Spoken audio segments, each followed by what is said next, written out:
दरूद व सलाम हो हमारे आका मोहम्मद मुस्तफ़ा सल्लल्लाहु अलैहि वसल्लम पर। ये सब्जेक्ट पर पस मंजर ये है कि हम जो एजुकेशन को देख रहे हैं वो देखकर बड़ी कोफ्त होने लगती है। कोफ्त ये होती है कि एक बच्चा बेचारा सारे सुबह से उठता है, उसको स्कूल में भेजा जाता है, दोपहर तक कैसा तो स्कूल करके आता है। आप बहुत खुश होंगे मेरी बात पे, है ना। फिर बाहर के डब्बा खाता है तो उसको फिर से किताबें हाथ में दे दी जाती है, फिर ट्यूशन को भेज दिया जाता है, वो 2-3 घंटे उधर, फिर वो जेल से क्या निकला, फिर घर को आता है बेचारा थका के, फिर चाय पीता है सर, और फिर जाता है मदरसे को, फिर तीसरी जेल। ऐसा सिलसिला 20 साल चलता है। तो ये भी एक हिसाब से 20 साल की जेल होती है ना। तो ये देखकर हमने सोचा नहीं, ये कुछ सही नहीं चल रहा है। एजुकेशन के नाम पर एक बिजनेस शुरू हुआ। वैसे भी भारत में डर बेचा जा रहा है और बहुत बड़े कीमतों पर डर खरीदा जा रहा है। जब तक आदमी को डराए नहीं ना तो वो पैसा नहीं निकालता। तो ये इतनी आसान चीज को इतना मुश्किल बनाकर पेश कर दिया गया कि लोग चाहे वो कीमतें देने लगे और चाहे वो कीमतों पर इस इल्म को खरीदने लगे। लेकिन अफसोस ये कि इसमें सारी चीज तो नजर आई, लेकिन एक ही चीज नजर नहीं आई कि इसमें एजुकेशन कहीं पर भी नजर नहीं आया।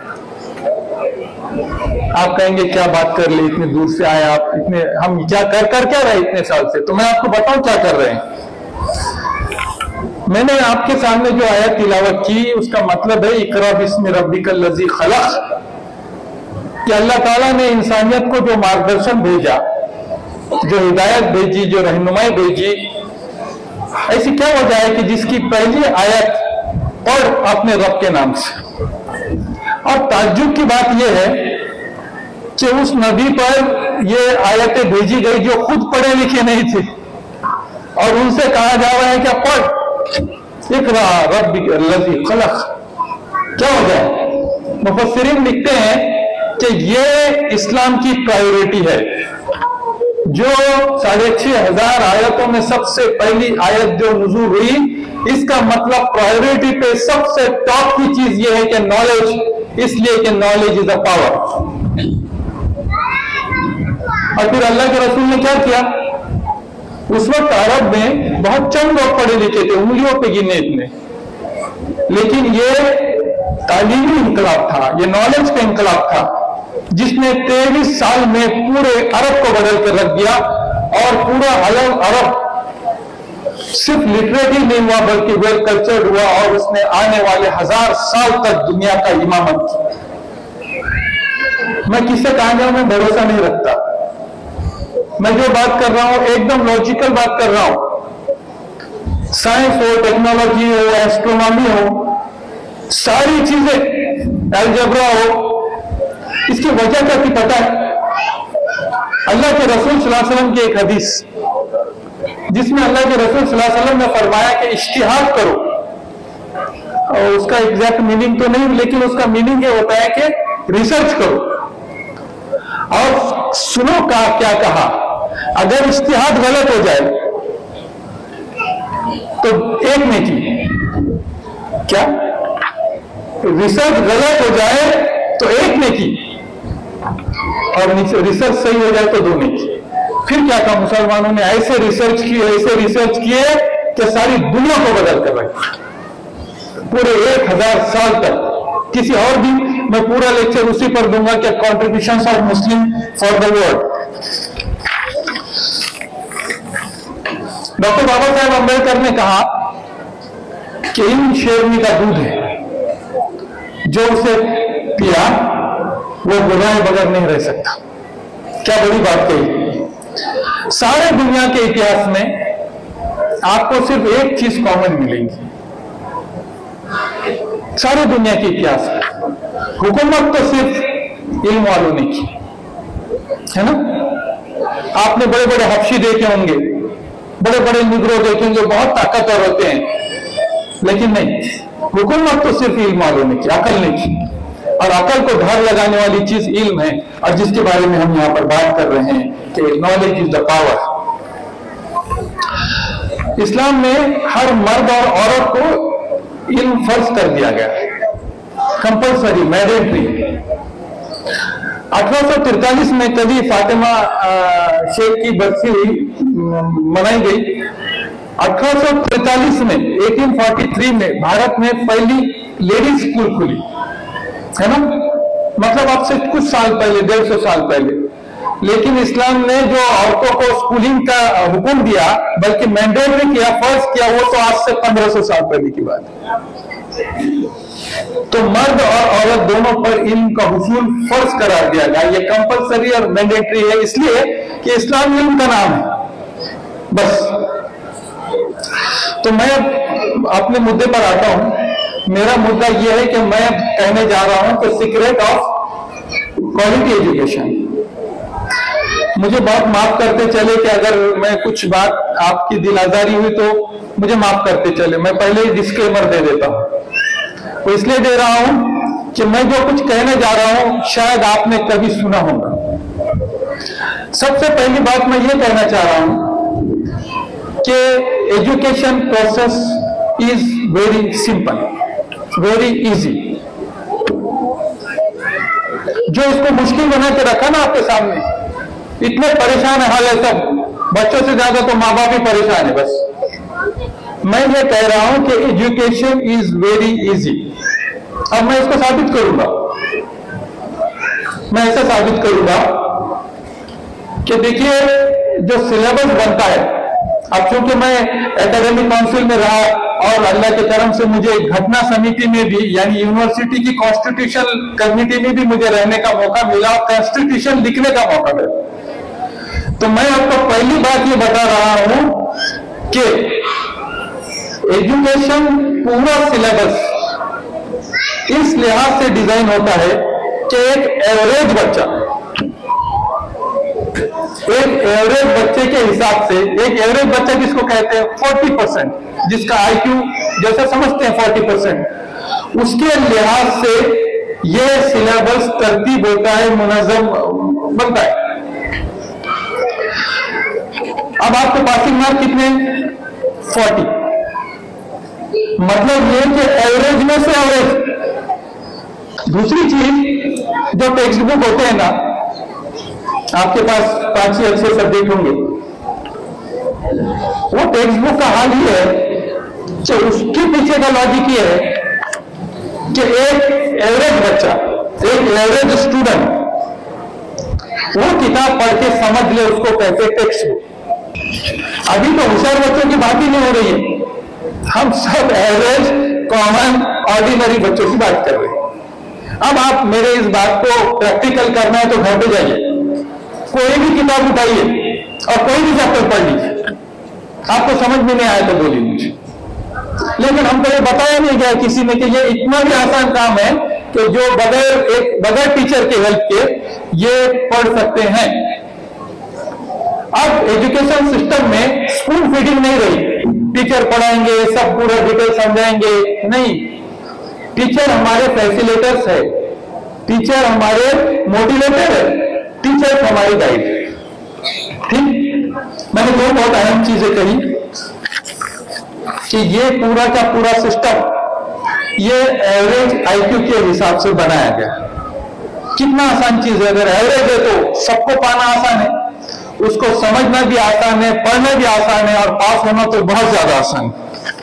तीसरी चीज कि कोई भी स्टूडेंट बुद्धू नहीं होता। क्यों? इसलिए कि अल्लाह ने हर एक को बुद्धि दी।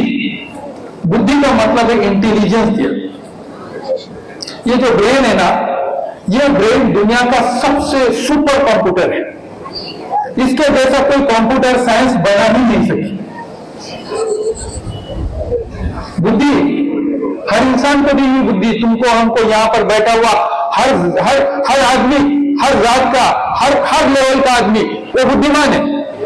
वो बुद्धि हो ही नहीं सकता, क्योंकि उसके यहां पर वो चीज है जो दुनिया में कोई कंप्यूटर जिसकी मिसाल नहीं दे सकता, जिसको कंपेयर नहीं कर सकता। इतना बड़ा कंप्यूटर ऊपर रखने के बाद कोई आदमी बेवकूफ बुद्धि कैसे हो सकता है? फिर आप पूछेंगे कि फिर दिमाग क्यों नहीं चल रहा, है ना? इसका दिमाग क्यों नहीं चल रहा, फिर ये हमारा बच्चा पढ़ता क्यों नहीं? उसके दो वजूहत। द मैटर ऑफ इंटरेस्ट, कि वो दिलचस्पी नहीं ले रहा, बस वो दिलचस्पी नहीं ले रहा। जिस लम्हा उसने दिलचस्पी लेना शुरू कर दिया ना, तो समझ लो होगा काम। अब दूसरी बात यह है कि हर एक को हर सब्जेक्ट में दिलचस्पी होगी जरूरी नहीं, सबके अपने अपने सब्जेक्ट ऑफ इंटरेस्ट है ना। ये इसलिए कि अल्लाह ताला ने सबके अंदर सारी चीजें बांट दी, है ना। किसको कोई कलाकार बना दिया, किसको कुछ बना दिया, किसको कुछ बना दिया, किसको कुछ बना दिया। हम ये क्यों जिद करने लगे कि सब एक जैसे बने? यहाँ पर कोई आर्टिस्ट है, कोई बड़ा लॉयर है, कोई बड़ा फिलोसोफर होगा, बैठे हुए सारी चीजें बांट दी गई, तो हर एक का इंटरेस्ट ऑफ टॉपिक एक नहीं होगा, है ना। इंसानों ने अपने ब्रेन का 1% बहुत बोल दिया मैंने भी इस्तेमाल नहीं किया। वो इस्तेमाल नहीं कर रहा, ये अलग बात है तो है सबके पास, लेकिन वो इस्तेमाल नहीं कर रहा, तो उसको कहेगा क्या अल्लाह का? 1% भी बहुत हो गया, मैंने कहा उससे भी कुछ हम इस्तेमाल ही नहीं करते उसका। और अल्लाह, दुनिया की सबसे बड़ी खोज क्या है? दुनिया की सबसे बड़ी खोज इंसान का खुद अपने आप को खोजना। The greatest discovery in the world, कि वो आदमी अपने आप को खोज ले, बस। क्या खोजेंगे वो? अपने एबिलिटीज, अपनी सलाहियतें, अपने इंटरेस्ट, अपने पैशंस मालूम कर ले। ये जिसने किया वो बहुत आगे चला गया। अल्लाह के रसूल सल्लल्लाहु अलैहि वसल्लम ने फरमाया मन अरफ़ा नफ्सहा व मन अरफ़ा रब्बुहा, जिसने अपने आप को पहचाना उसने अपने रब को पहचाना। मुश्किल तो ये है कि हम अपने आप को ये पहचान रहे, हम लगे सलमान खान, शाहरुख खान और कौन से खान के पीछे वो क्या कर रहे, किधर उठ रहे, किधर बैठ रहे, सारी चीजें दुनिया देखने में। लेकिन अफसोस है कि हम अपने आप को नहीं झांकने की कोशिश कर रहे, हम अपने आप से नहीं मिल रहे। अब सवाल यह है कि वो स्टूडेंट का दिलचस्पी कैसी देखे। कोई भी स्टूडेंट की दिलचस्पी, इंटरेस्ट 10वीं के पहले मालूम हो जाना चाहिए। ये क्या तरीका हुआ कि 12वीं तक उसको पता नहीं होता कि हमें किधर जाए, है? वो 12वीं तक परेशान होता है और 12वीं में जाके फिर स्कूल कंडक्ट करते, करियर गाइडेंस और ये और वो। ये क्या तरीका है कि उसको अभी सफर पे निकला और मालूम ही नहीं कहाँ जाना है, तो कौन सी गाड़ी में बढ़ जाएगी? ये कैसे होगा? ये ऐसे होगा कि 8वीं बाहर कंट्रीज में इस तरह करते हैं कि 8वीं 9वीं 10वीं तक ही उसके इंटरेस्ट, उसके इंक्लिनेशन को रीड कर लेते हैं, उसके माँ बाप रीड करते हैं, उसकी स्कूल रीड करती है या एक्सपर्ट रीड करते हैं कि ये सब्जेक्ट में चल सकता है। इसलिए मैं स्कूल से भी गुजारिश करूंगा कि वो स्पेशल तौर पर साइकोलॉजिस्ट को या एक्सपर्ट्स को अपने स्कूल में टाइम अपॉइंट करे, ताकि वो बच्चों के इंक्लिनेशन को भाप ले। जिस लम्हा वो इंक्लिनेशन को भाप लिया और हमने उसको उसके इंटरेस्ट के हिसाब से ढाल दिया, उसने कमाल कर दिया। अब मसला यह है कि माँ बाप की जिद है कि हम बच्चे को डॉक्टर बनाएंगे, इंजीनियर बनाएंगे या सीए बनाएंगे, बस इसके आगे हमारे पास कोई है ही नहीं। जबकि बेशुमार 1800 2000 चीजें दुनिया में मौजूद है जहां पे हमारा बच्चा जा सकता है। लेकिन हमारा एक कंपल्शन है, एक एक्सपेक्टेशन है कि हम क्या करें, हम बोले नहीं यही बनना है बच्चे को, और बेचारा जाए, उसका हमको मालूम नहीं इंटरेस्ट है या नहीं है।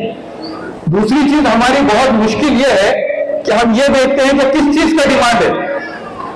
अरे डिमांड के हिसाब से करियर थोड़ी डिजाइन होता है। मान लो किसी चीज का डिमांड खत्म हो गया तो क्या करेंगे? करियर डिमांड के हिसाब से डिजाइन नहीं होता, करियर इंटरेस्ट के हिसाब से डिजाइन होता है। मेरा एक दोस्त आया अमेरिका से, आर्किटेक्ट था, कुलकर्णी। उन्होंने कहा कि हमारे अमेरिका में काम बहुत अच्छा करते हैं शेख साहब, आप यहाँ देखो कोशिश करके। मैंने कहा क्या करते हैं?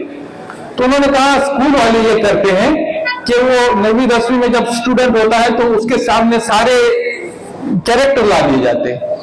एक डॉक्टर आता है, वो अपने पेशे की पूरी मालूमात देता है, मैं ऐसा करता हूँ, वैसा करता हूँ, मेरा जॉब पोर्टफोलियो ये है, और फिर उसके ऑफिस में विजिट कराते हैं बच्चों को 8 दिन 15 दिन में। फिर वकील आता है, फिर डॉक्टर, आर्किटेक्ट आता है, ऐसे जितने भी मुमकिन हो सके वो सारे लोग वॉलंटरीली स्कूल में आते हैं।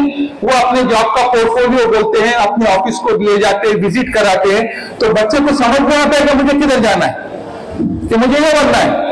अब उसके सामने, बेचारे के सामने कुछ है ही नहीं, तो जाएगा किधर? जरूरत इस बात की है कि बच्चों को 9वीं 10वीं तक ही ज्यादा से ज्यादा कोशिश ये करे कि उसका इंक्लिनेशन देख ले।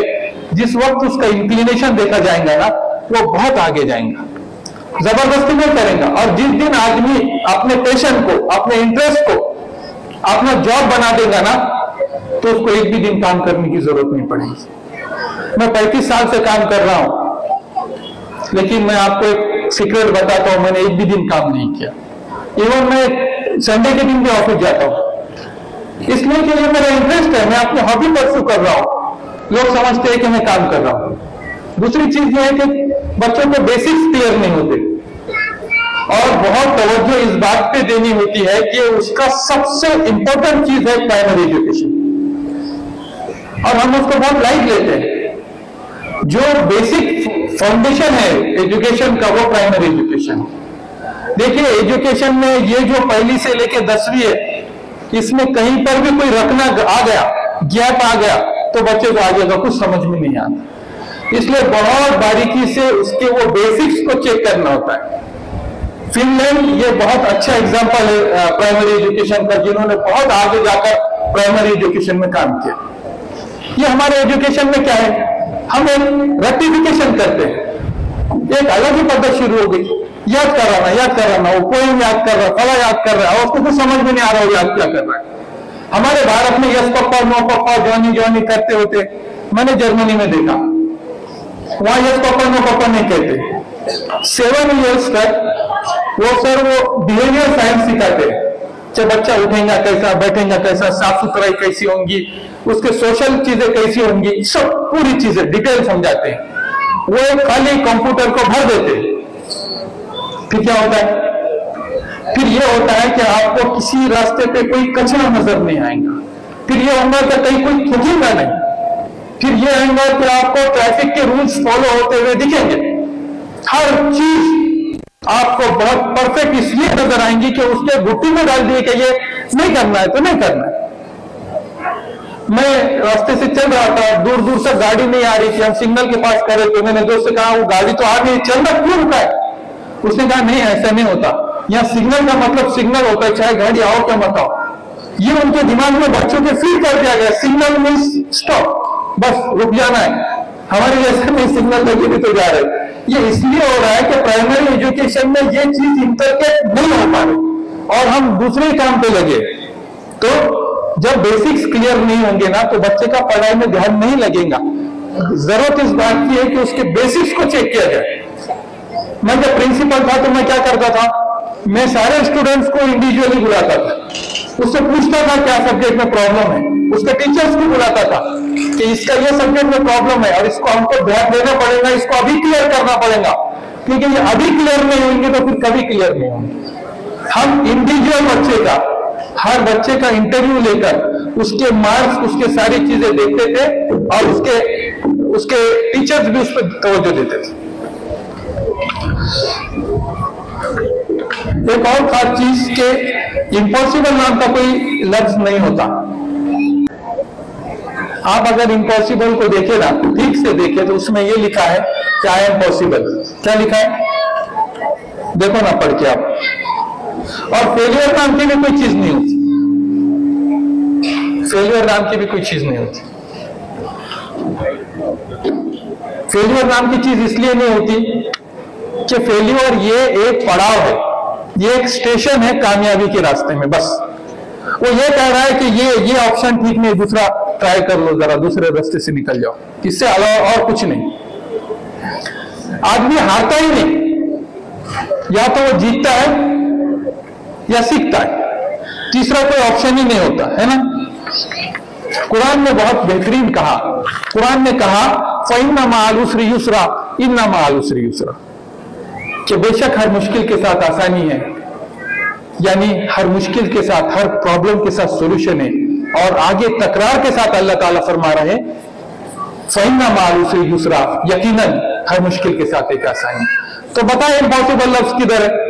तीसरी चीज ये है कि लर्निंग कहते किसको है, what is the education process. Education process का मतलब हमारे मराठी में, मैं मराठी से पढ़ा हूं, वाचन, चिंतन आणि मनन। जब तक ये तीन प्रक्रिया प्रोसेस पूरी नहीं होती, एजुकेशन पूरा होता ही नहीं।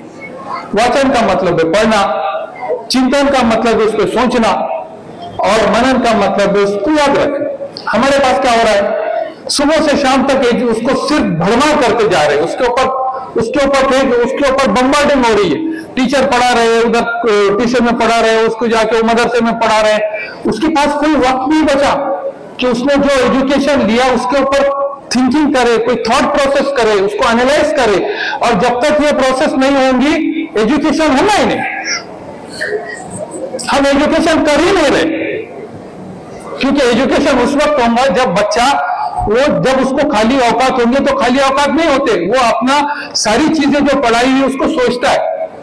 जिस तरह से जानवर रवन करते हैं ना, कि जब मिला जब खा लेते हैं और बाद में उसको उबल के चैन से खाते हैं, उस तरह से ये प्रोसेस होती है कि जब उसको खाली औकात होते हैं, उस वक्त वो पूरी अपनी इंफॉर्मेशन को प्रोसेस करता है। और जब तक इंफॉर्मेशन प्रोसेस नहीं होंगी, उस पर एनालाइज नहीं होगा, उस पर सोच विचार नहीं होगा, तब तक वो नॉलेज में कन्वर्ट नहीं होगा।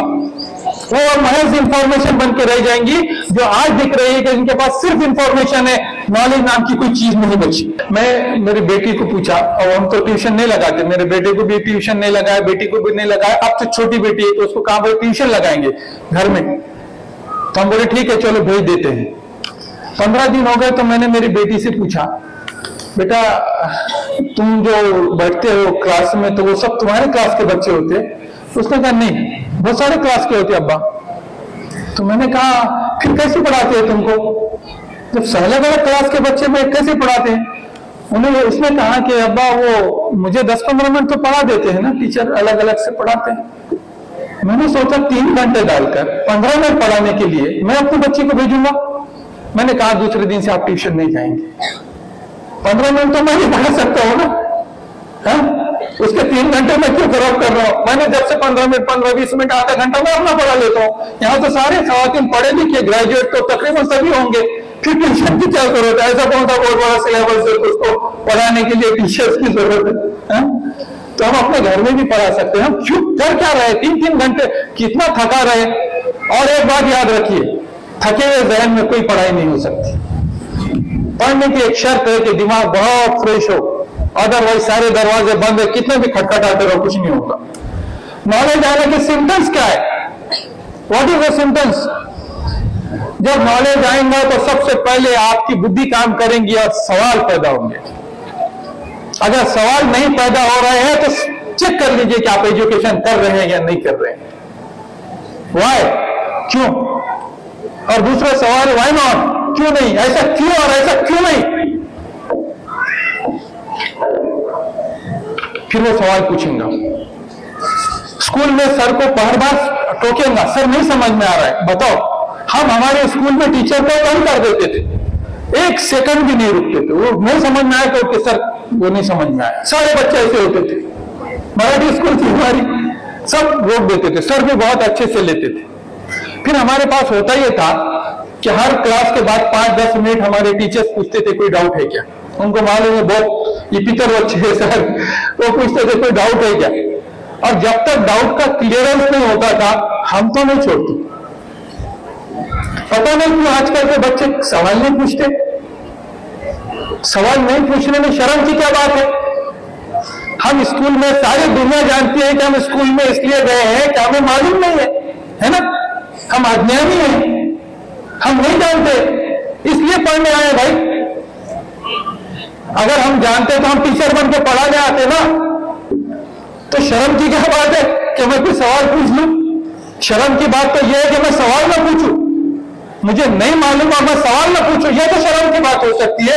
यह कैसे शर्म की बात हो सकती है एक स्टूडेंट के लिए कि उसके जहन में कोई सवाल आए और वो सवाल ही ना पूछे। एक मर्तबा यह हुआ कि हमारे केमिस्ट्री का सब्जेक्ट चल रहा था और मेरे तो कुछ समझ में नहीं आ रहा। मैंने तंग कर दिया। सर बार बार समझा रहे हैं तो मैं बार बार नहीं समझ रहा हूं, बार बार वो मुझे बहुत एक्सप्लेन करने की कोशिश कर रहे हैं। हमारे के.बी. देशमुख सर थे। आखिर में पीरियड खत्म। दूसरे दिन सर आए और उन्होंने कहा, बहुत बड़ी बात कही उन्होंने कहा कल जो सब राड़ा चल रहा था ना क्लास में, ये शेख समझ नहीं पा रहा था। मैं जाके मैं भी परेशान हो गया कि ऐसा क्या हो रहा है, ये फॉर्मूला कंफ्यूज क्यों हो रहा है। तो जब मैंने जाके उसका स्टडी किया तो मुझे ये मालूम हुआ कि ऑर्गेनिक केमिस्ट्री में ये एक एग्जाम्पल है, ये बिल्कुल अलग चीज है, एक्सेप्शन केस है ये, जो सिर्फ इसी फॉर्मूले के लिए लागू होती है। और उसके बाद से उन्हें ये लगा कि हर साल जब भी वो पढ़ाते थे इस चीज को याद करते थे। स्टडी प्लान करेंगे, स्टडी वेग, दुनिया में कोई चीज वेग नहीं होती। आप बोले आर्किटेक्ट तो प्लानिंग की बात करेंगे, है ना, बोलेंगे आर्किटेक्ट तो प्लानिंग की बात नहीं।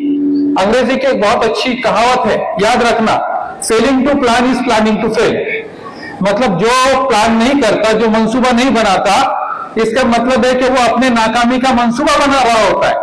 ये कौन सा तरीका हुआ किताब हाथ में लेने की, पढ़ने का, छोड़ देने का, कुछ भी करने का? ऐसा थोड़ी होता। जब आप स्टडी प्लान करेंगे ना, आप में से मुझे किसी ने फेल होके या कम मार्क्स लेके बता देना, कैसे प्लान करेंगे? जैसे स्कूल शुरू हुआ, कितने महीने होंगे? 10 महीने होंगे। 10 महीने में कितना होगा? देखिए, रोज 2 घंटे भी, मतलब मैं सीईटी उनकी बात नहीं कर रहा हूं, नीट वालों की नहीं, जो जनरल स्टूडेंट है वो अगर 2 भी घंटे अगर दिन में से पढ़ ले, और वो भी सिर्फ सेल्फ स्टडी की बात कर रहा हूं, तो ये मोर देन सफिशिएंट है। एजुकेशन साइकोलॉजी ये बताती है कि स्कूल की पढ़ाई ये बहुत सफिशिएंट है, अगर सब्जेक्ट टू कंडीशन बच्चा पूरे ध्यान देकर पढ़े, सुने, सर को देखे, क्लास में अटेंड हो। ऐसा ना हो कि क्लास में बैठे और कोई दूसरी तरफ चला गया।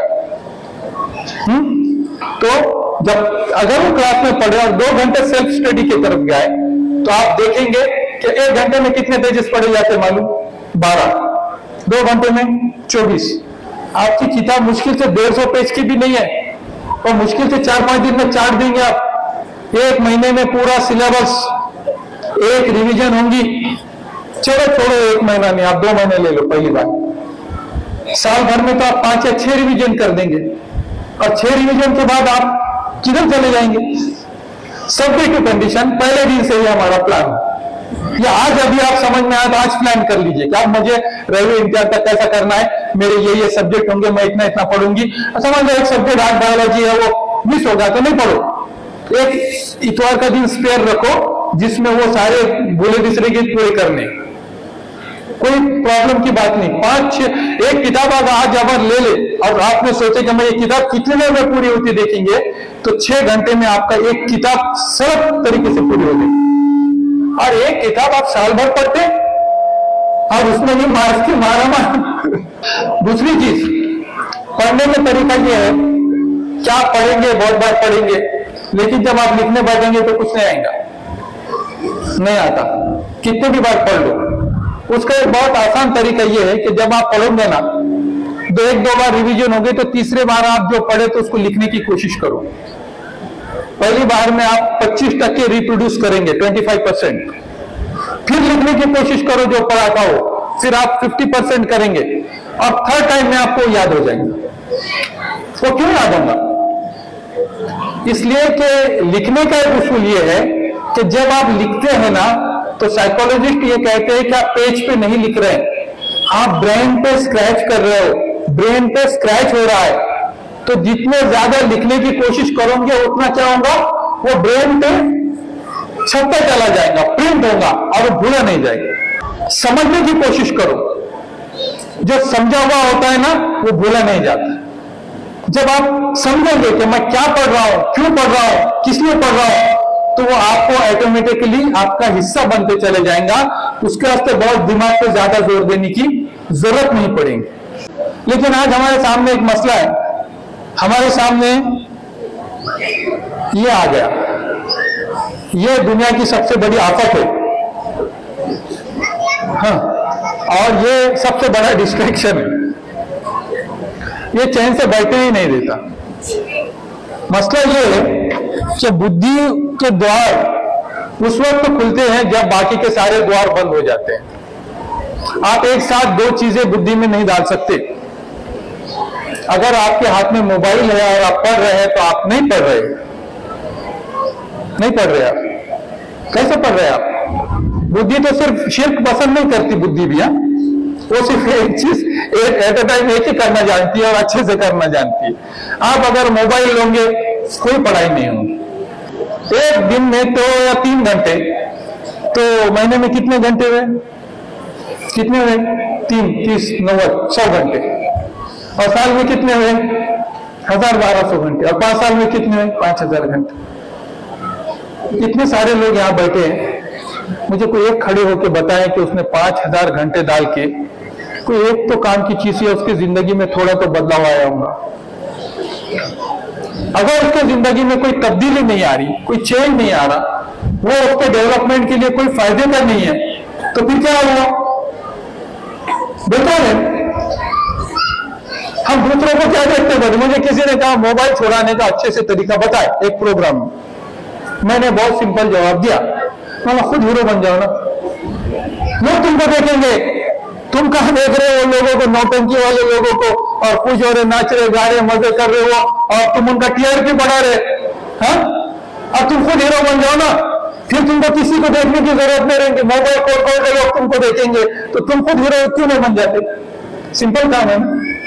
कुरान में एक लफ्ज आया, उसका नाम है जुना, गुनाह। ये लफ्ज बना जुना से। जुना ये ऊँटनी का नाम है, जाने के ऊँटनी का लफ्ज। ये ऊँटनी की खास बात क्या है मालूम? ये ऊँटनी की खास बात ये है कि बावजूद इसके कि वो बहुत तेज दौड़ सकती, वो इंटेंशनली डिलिबरेटली स्लो चलती। मतलब क्या हुआ कि अपने सलाहियतों पर परफॉर्म न करना गुनाह है। मिसाल के तौर पर कोई टीचर बहुत अच्छा पढ़ा सकता है, लेकिन वो 2 जान पे पढ़ा रहा है, गुनाह कर रहा है। वो 40 मिनट का पीरियड है उसका, और वो 30 मिनट पढ़ा रहा है और बाकी 10 मिनट इधर उधर कर रहा है, वो गुनाह कर रहा है। एक आर्किटेक्ट है जिसके पास, मेरे पास कोई आया और कहा इंटरनेशनल लेवल के उम्मीद से आया, और मैं नीचे देख के कुछ तो काम कर दे रहा हूं और पैसे पूरे ले रहा हूं, गुनाह कर रहा हूं मैं। एक स्टूडेंट है जिसको इस बात के लिए माँ बाप ने स्कूल में भेजा कि वो पूरे तवज्जो के साथ इल्म हासिल करे, और वो इल्म हासिल नहीं कर रहा, वो गुनाह कर रहा है। तो गुनाह इतना आसान छोटा काम थोड़ी है। हशर के मैदान में इसी का तो सवाल होगा, अल्लाह ताला फरमाएंगे कि मैंने तुमको ये सलाहियतें दी है, बताओ इसका हिसाब लाओ जरा, क्या कर रहे थे तुम, बताओ। दोस्तों, मैं आखिरी पड़ाव में हूं। मैं आपको ये कहना चाहता हूं कि सबसे बड़ी प्रॉब्लम ये है कि अब हम संगमनेर में नहीं बैठे, अब हम महाराष्ट्र में नहीं बैठे, हम एक ग्लोबल विलेज में बैठे हैं। इसलिए जरूरी है कि हम अपने आप को उस लेवल पे ढालने की कोशिश करें। फिर और एक खतरा, आर्टिफिशियल इंटेलिजेंस हमारे सामने आ खड़ा है। उसका तो पूछे ही मत, मैं ज्यादा डराना नहीं चाहता ये पहले लेक्चर में, फिर कभी आऊंगा तो बताऊंगा। आने वाले फ्यूचर में 3 चीजों पे कामयाबी डिपेंड होगी। एक एक्सीलेंस, कॉम्पिटेंसी, दूसरी ऑनेस्टी, और तीसरा डेडिकेशन। आप चालू माल नहीं चलेगा, कोई भी चालू माल नहीं चलेगा। आप सिर्फ 2 क्लासेस होंगे दुनिया में, एक तो हायर क्लास या लोअर क्लास। आप मिडिल क्लास कोई चीज नहीं बचेगी। अब अगर रिटेन करना है, अगर आप मार्केट में रहना है और कुछ करना है, तो एक्सीलेंसी के सिवा हमारे पास कोई इलाज नहीं, और एक्सीलेंसी को मेहनत चाहिए। हम एजुकेशन को डिफाइन करेंगे, नॉलेज को डिफाइन करेंगे। नॉलेज इनिशिएट थ्रू प्रोसेस, इल्म सोच देता है। जिसका इल्म उसको सोच नहीं देता वो पढ़ नहीं रहा। इल्म प्रोग्रेस करने, डेवलपमेंट करने का मोटिवेशन देता है। वो कहता है ये हालत बराबर नहीं, इससे बेहतर कुछ, और उससे बेहतर कुछ, और उससे बेहतर कुछ। एजुकेशन की एक्सट्रीम क्या है मालूम? एजुकेशन की एक्सट्रीम रिसर्च है, कि जो एजुकेशन रिसर्च की तरफ ले जाए वो एजुकेशन की क्वालिटी दुनिया में सबसे हाईएस्ट है। दुनिया में जो रैंकिंग होती है ना, वो आपके स्कूलों पे, आपके कपड़े, ड्रेस, टाई, कोट, पैंट पे नहीं होती। वो उस कंट्री के रिसर्च पे होती है कि इस कंट्री ने कितने रिसर्च प्रोड्यूस किए। ये पैरामीटर होता है क्वालिटी एजुकेशन का कि वो लोग रिसर्च की तरफ जाए, उसका दिमाग और ज्यादा सोचने लगे और बेहतरी की तरफ जाए, और जब बेहतरी की तरफ जाएगा तो बेहतर से बेहतरीन की तरफ जाएगा। इल्म जिंदगी का मकसद देता है। दुनिया की सबसे बड़ी प्रॉब्लम क्या है? लोगों के पास जिंदगी का कोई मकसद नहीं, चले खेले तेले मेले में चल रहे अपने जिंदगी। आज इधर प्रोग्राम कर, उधर प्रोग्राम कर, इधर रस्म, उधर शादी, उधर उर्स। हमारा देश वैसे भी ना उत्सव वाला देश, यहाँ सारे 12 महीने उत्सव होते रहते हैं और इसमें बहुत पैसे खर्चा होते हैं। एजुकेशन पे हम कितना खर्च कर रहे हैं? भारत सरकार खुद 2% करती है और हमारी सरकार तो पूछिए मत। हमारे पास शादी ब्याह वो प्रायोरिटी के सब्जेक्ट है। ये हमारे मीडियम क्लास लोग हैं ना, वो अपने से ज्यादा औरों की फिक्र करते कि लोग क्या कहेंगे और लोग क्या कहेंगे और लोग क्या कहेंगे, और लोगों के कहने में हमारी जिंदगी कट जा रही है। इल्म आदमी को खुद की पहचान कराता है और खुदा की पहचान कराता है। इल्म इंसान के अंदर की एबिलिटीज को बाहर निकालता है, उसकी सलाहियतें निखारता है, उसको उसके कमजोरियों से वाकिफ कराता है। इल्म इंसान को निडर बनाता है। अज्ञान ला इल्मी ये डर का कारण होता है। जिसके पास इल्म है उन्हें डरता है। इल्म इंसान को इंसानियत सिखाता है, अखलाक सिखाता है। जिसके पास अखलाक और इंसानियत ना हो वो कोई पढ़ा लिखा आदमी नहीं, बिल्कुल पढ़ा लिखा नहीं। चाहे कितनी भी डिग्रियां ले लो दुनिया की, उसने पढ़ा ही नहीं। बद अखलाक आदमी, नॉलेज से कोई संबंध नहीं। इल्म मोरलिटी का सबब है। इल्म अच्छे और बुरे, सही और गलत की पहचान कराता है। इल्म जिंदगी को मीनिंगफुल बनाता है। इल्म आदमी को इंसान बनाता है और खुद को और सारे समाज के लिए एक जिम्मेदार शहरी सिटीजन बनाता है। ये मैंने कहा इल्म की डेफिनेशन। पहले जमाने में क्या होता था, बादशाह जो होते थे ना, तो आपको क्या लगता है कि राजकुमार घर में सोने के चमचे से पलाते होंगे? नहीं। जब वो छोटे होते थे ना तो उनको जंगलों में और रेगिस्तान में भेज दिया जाता था। उनकी शदीद ट्रेनिंग होती थी। उनकी युद्ध नीति, राजनीति, फिलोसॉफी, साइकोलॉजी, इस तरह से ट्रेनिंग की जाती है कि जब वो 14-15 साल का होके आता था, नौजवान, घर पे नहीं रखते थे, तो जब उस मुल्क का सबसे बेहतरीन इंसान होकर आता था। क्यों हम अपने बच्चों को ऐसा नहीं बनाना चाहते कि वो हर फन में ऐसा माहिर बन के निकले कि वो हर फन वाला हो और उसको मास्टर चाबी कहा जाए कि किसी भी हाल में रख दे, इस चाबी के जरिए से हम उसको खोल सकते हैं।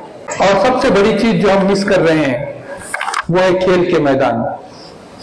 खेल के मैदान खिलाड़ियों को तरस रहे हैं। अगर हम खेल के मैदान पे बच्चों को नहीं भेजेंगे तो समझ लो हमने लर्निंग की प्रोसेस पूरी नहीं की। क्या सीखेंगे आप? हम खेल के मैदान पे कॉपरेशन सीखेंगे, हम कोऑर्डिनेशन सीखेंगे, हम पेशेंस सीखेंगे। गुस्सा नहीं आएगा, हमको समझ में आएगा क्या होता है। ऐसा भी गिरते हैं, फिर उठते हैं, धक्के भी लगते हैं, मारामारी भी होती है, फिर सीधे होते हैं। वरना किसी ने घूर के देखा तो आपने देखा कत्ल कर दिया लोगों को। इनके पास पेशेंस ही नहीं बचा क्योंकि ये ग्राउंड पे नहीं आए। किसी ने घूर के देखा, गाड़ी पे घूर के देखा तो उसको मारना शुरू कर दिए। वो तो घूर के देखता गया, और यहां तो गिर रहे हैं ग्राउंड पे बार बार। आप स्पोर्ट्समैनशिप सीखेंगे। जिसको स्पोर्ट्समैनशिप नहीं आती ना, उसको जीने का हुनर नहीं आता। आप टीम वर्क सीखेंगे। और सबसे बड़ी चीज जो मैदानों पे सिखाई जाती है वो हारना सीखोगे आप। अब्राहम लिंकन ने क्या खूब कहा था, आप उसका लेटर पढ़ लीजिए। उसके बच्चे के टीचर को लिखा था, उसने ये लिखा कि सर, हो सके तो मेरे बच्चे को हारना सिखाओ, क्योंकि जो हारना नहीं जानता वो जीत नहीं सकता। एक जीत के बीच में कई हारें होती है जिसको बर्दाश्त करना होता है। आदमी वो नहीं होता जो हार कर गिर जाता है। शिकस्त उसको कहते हैं कि जो उठे ही नहीं, और कामयाबी उसको कहते हैं कि उसकी बाउंसिंग बैक कैपेसिटी, बार बार हारने के बाद उसको उठने की कैपेसिटी कितनी होती है। और आखिरी बात, क्या अपने बच्चों को लाइफ साइंसेस पढ़ाइए। लाइफ साइंसेस, जीवन, आपने बहुत सारे शास्त्र पढ़ा लिए, आपने biology, chemistry, physics, psychology, sociology और बहुत सारे शास्त्र पढ़ा लिए। एक शास्त्र नहीं पढ़ाया, और वो है जीवन शास्त्र। लाइफ साइंसेस, वो कहाँ मिलेगा? वो कुरान के पन्नों पर मिलेगा। एक एक पन्नों पर हिकमत की वो बातें जो आपको कामयाबी के वो रूल देंगी, जो आपको कभी पराजित नहीं कर सकती। कुरान है क्या? कुरान तो इंसानों को उस बुलंदियों पे पहुंचाने आया। It's a way of life. क्या आप उठोगे कब? शाम कब होंगी? कुरान कहता है कि जब अंधेरा होंगी तो शाम होंगी। अल्लाह के रसूल ईशा के बाद बाहर नहीं जाते थे। फजर के दिन मुसलमानों का दिन शुरू हो जाता है। उसने डिफाइन किया कि आपकी आवाज कितनी ऊंची होंगी। कुरान ने कहा कि जो ऊंची आवाज है गधे की आवाज होती है। सारे साइंसेस आपको इतने तरतीब के साथ मिलेंगे कि जिसकी आप उम्मीद नहीं कर सकते। ये कौन पढ़ाएगा जी कुरान घर में? आपका बच्चा अरबी में, कुरान तो वो अरबी में पढ़कर आया है, उसको पता नहीं क्या है। तो ना लड़की पढ़ी ना लड़का पढ़ा। कुरान कहता है कि या अय्युहल्लज़ीना आमनू क़ू अनफुसकुम व अहलिकुम नारा वक़ूदुहा अन्नास वल हिजारा। क्या लोगों बचाओ अपने आप को और अपने अहले अयाल को जहन्नुम की आग से, जिसका ईंधन इंसान और पत्थर होंगे। ये जिम्मेदारी आपकी है, ये जिम्मेदारी पेरेंट्स की है कि वो कुरान को यानी उसको लाइफ साइंसेस के खुटे में उतारे। भारत में हमारे जो हाल है, मैंने अपनी किताब में लिखा कि जब इतनी शानदार तुम्हारी फिलॉसफी है तो तुम पिछड़े क्यों है? सवाल पूछेंगे ना लोग। मैंने कहा इसलिए हम पिछड़े नहीं है कि हम मुसलमान हैं, हम इसलिए पिछड़े हैं कि हम मुसलमान नहीं रहे। उस कुदरत के कानून पर, उस अल्लाह की किताब पर हम चलने वाले नहीं रहे, इसलिए हमारे हाल है। हम चलते तो लोग हमको सर पे बिठाते। उसके एक एक चीज, मुझे माफ करते चलना, मैं कोई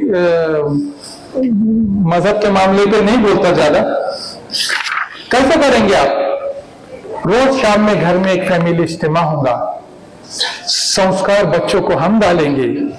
बच्चे अगर समाज में न्यूसेंस फैलाते हैं ना, गाली गलौज करते हैं, लोगों को तकलीफ देते हैं और इस्लाम को रिप्रेजेंट करते हैं, तो ये हमारी जिम्मेदारी है कि हमने अपने बच्चों की सही मानों में तरबियत नहीं की। जिसकी जिम्मेदारी हम पर डाली गई थी, स्कूल की ये जिम्मेदारी नहीं, मदारिस की ये जिम्मेदारी नहीं, ये जिम्मेदारी माँ और बाप की है कि वो अपने बच्चों को इस्लामी और इंसानी एटिकेट से पूरी तरह से आरास्ता करे और उस मॉडल को समाज में भेजे कि ये हमारा मॉडल। हमने अल्लाह के रसूल को नहीं पढ़ा।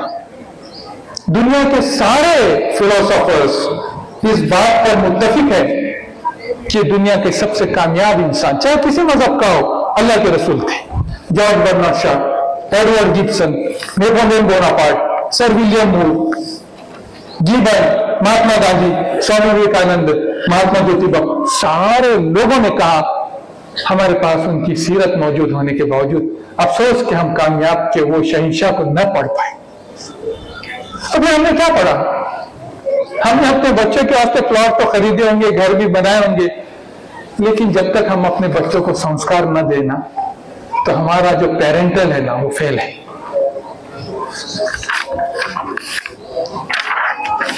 आइए हम हर बात, हर रोज एक रुकू नहीं पढ़े आता तो कम से कम सुन ले, तर्जुमे के साथ सुन ले, सुना ले।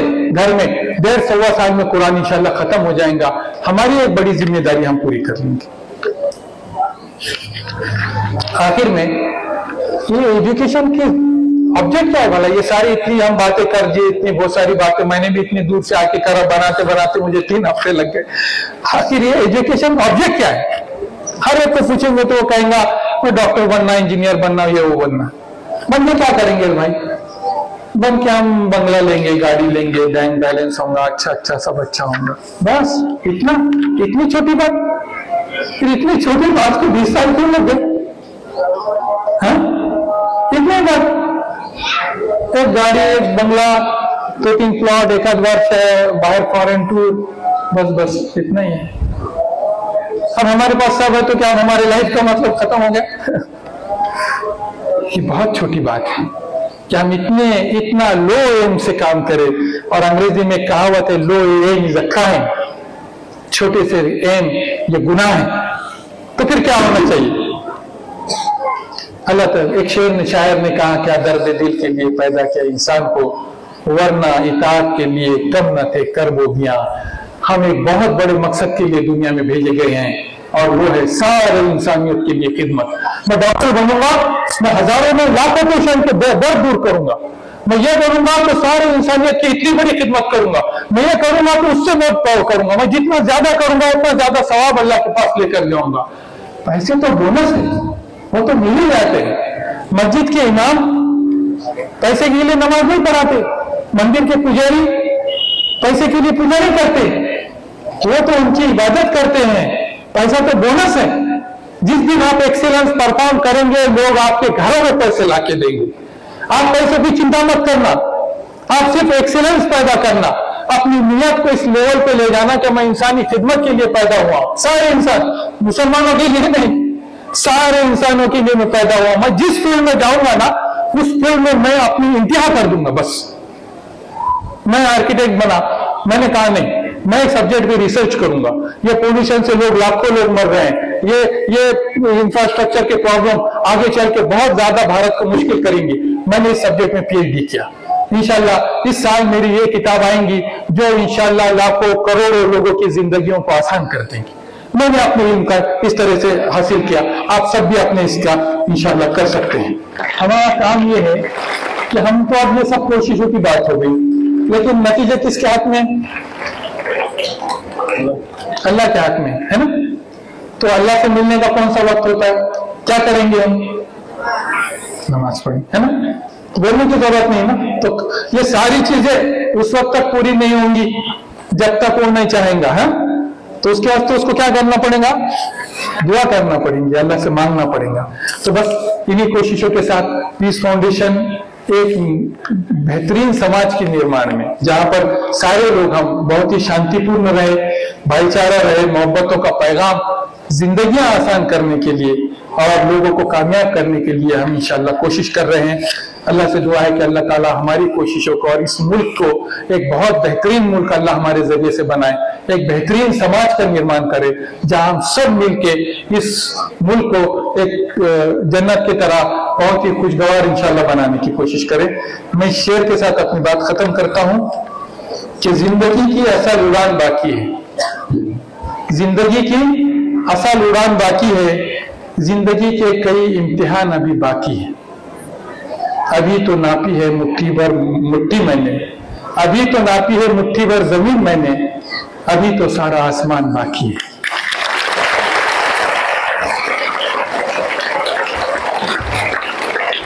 अभी तो इस बास की असल उड़ान बाकी है। बास का मतलब है शाहीन, ईगल। अभी तो इस बास की असल उड़ान बाकी है, अभी तो इस परिंदे का इम्तिहान बाकी है। अभी तो लांगा है समंदर सिर्फ मैंने, अभी तो लांगा है सिर्फ समंदर मैंने, अभी तो पूरा आसमान बाकी है। वाक़ई